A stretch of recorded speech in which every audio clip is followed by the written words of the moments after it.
it's also kind of, it always gets weird when money's involved as well, right? And I speak about myself. Like, I have a Patreon account. Like, I travel and speak, and people pay me, and I wouldn't pay me that much to speak, but that's how much I'm asking. Yeah. And it's been very, very, very, on the very rare occasion that I've said, I don't think the Lord wants me to take money. Like, how many people do you know who've done that? We're like, you know what? I'm praying about it. I just get the sense that the Lord doesn't want me to take money for this gig, right? Like, rather, it's like it's the opposite. And whenever money gets involved, it's weird. And I'm from Australia. I don't know if you thought I was from England because you I did mention did. I'm England. so sorry. That Don't be. No, no, no. It's fine. It sounds very similar. And also, my accent has like been diluted because I need people to understand me. right. But yeah, like I remember coming to America and just seeing like how Christianity was a business, And I'm not necessarily saying all the aspects of that are bad, but I remember just going to Walmart and seeing Christian T-shirts for sale and being like, weird. Just the culture was really different, and then just like selling these big, praise and worship CDs on the television. Like I was just like, this feels a bit weird. I don't know what the solution is. I don't even know why it's wrong or if it is, but it definitely feels it. So Yeah. yeah. I remember going to the Christian booksellers big conference that they have once a year. Now this was, I think it's smaller now, but it was just this huge event that everybody in the music business and in the publishing business would come, and they'd, showcase their new books or their new CDs. So we went several years in a row, and I just remember somebody saying, just get ready for the showroom full of what they called Jesus junk, Oh, because it was all of the commercialized yes, yes. thing from the Jesus scripture, breath mints to Oh God, have notepads mercy. to t-shirts and, everything. And I remember thinking, wow, like that, it was very commercialized, and in some ways I'm sure still is. And so even that can be, I think, be a point where people go, hey, there's something about that, I think rightly, that doesn't ring true to them, or that they recognize the phoniness in some things, or the materialism or the commercialism in some of that. But yeah, the money thing is a huge deal, especially as somebody who is traveling in the music business. You have a lot of people relying on you. We employed band members, and there were marketing people and people from the record label that were dependent on us. And so all of that certainly comes into play. That's tough, right? Because you begin with the best of intentions. Absolutely. And then it's like, even now, like right when I submit a book to a publisher, I know that the question probably isn't like, is this the Lord's will? Like, is this something? Now I Right. understand that we can look at the practicalities and maybe discern for ourselves whether this is something that would bless people. But you get the sense that it's like, yeah, we could crank this one out, and it feels gross. And Yeah. again, I don't have a solution to it, and I don't even know why I think it's wrong, but it doesn't feel right.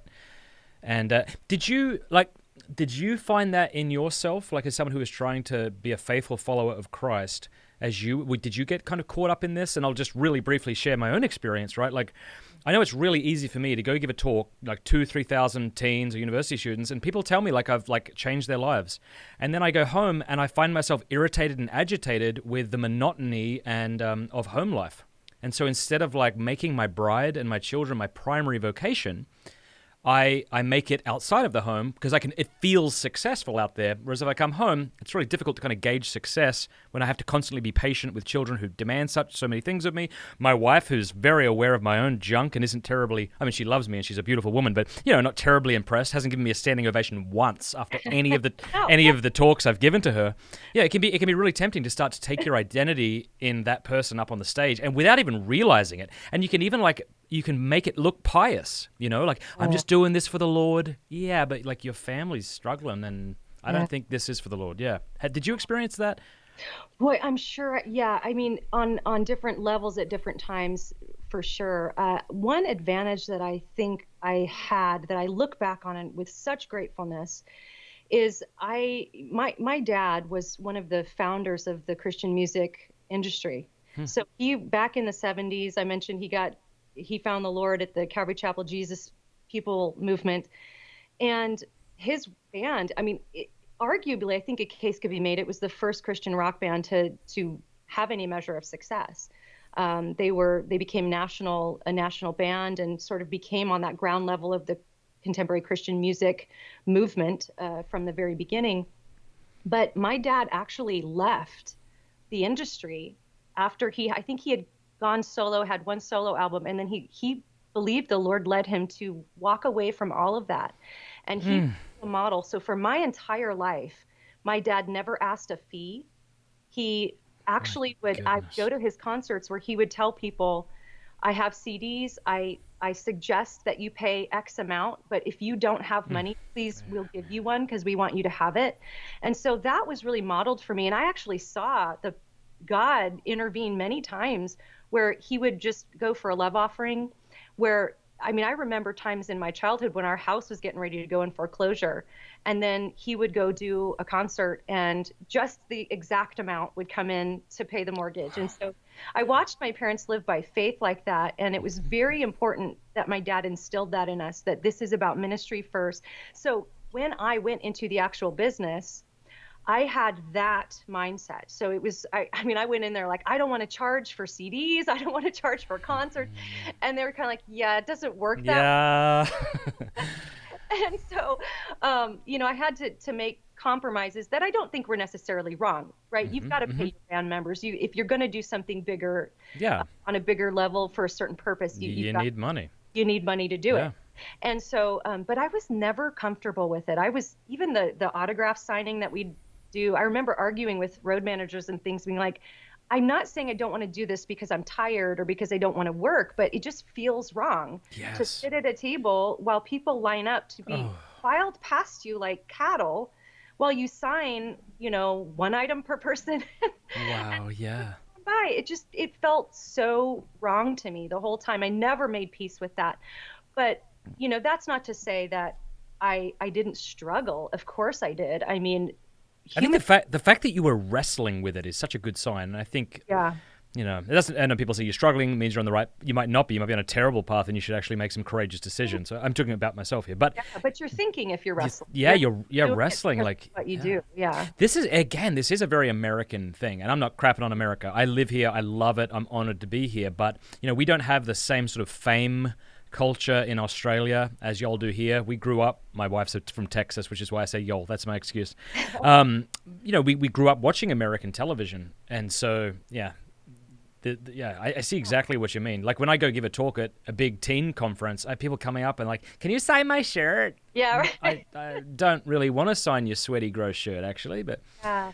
Yeah. it's hard, eh? It is hard. And we weren't created to receive worship.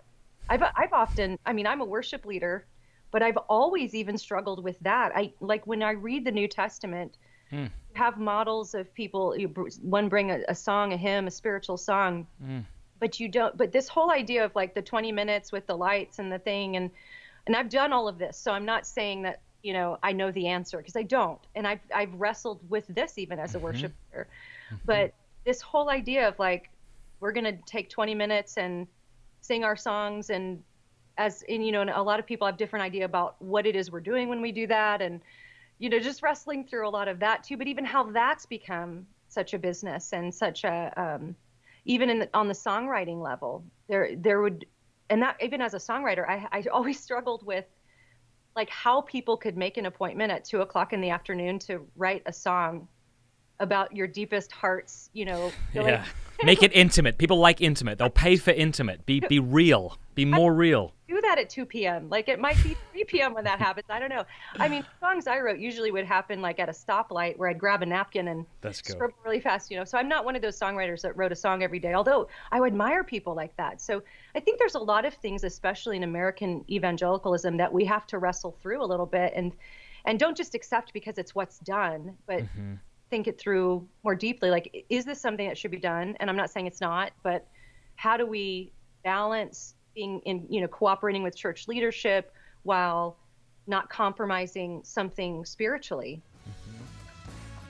Thank you for watching this clip. You can click here to watch the full episode. And I want to say a big thanks to our sponsors and to our amazing patrons for making all of this possible. Please do us a favor before you go. Click that subscribe button and then the bell. And that way YouTube will be forced to let you know every time we put out a new episode.